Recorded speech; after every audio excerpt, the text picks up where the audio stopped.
انواع القهوه بانواع الناس. التركي راجل وقور ورزين واختياراته في الحياه محدده، بيلبس الالوان الاساسيه بس ابيض اسود رمادي، وغالبا هتلاقي برج العذراء. بريسو سترونج اندبندنت وومن وشيك، بتلف طول اليوم وحتى بعد ميعاد النوم، وعلشان تستحمل اللف ده كله بتحتاج شوت اسبريسو على الريق، وغالبا بتبقى برج الحمل او الميزان. القهوه الفرنساوي سترونج اندبندنت وومن بس في سياق الدراما، بتعرف تبقى وومن مزاجها رايق وبرده بتعرف تبقى وومن يعتمد عليه، علشان كده هتلاقيها بتحب القهوه بس مفيش مانع دلعها بشويه لبن. القهوه الفرنساوي بتحب الالوان وبتحب تجرب، وغالبا كده هتلاقيها برج الجوزاء قمر، اللهم احفظنا.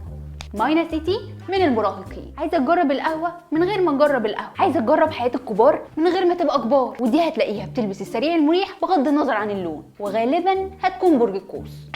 الايس كوفي سريع في كل حاجه، كلامه تفكيره هدومه قراراته، وهدومه سريعه وسهله، ما بيكرهش حاجه في الدنيا غير البطء، علشان كده مشروع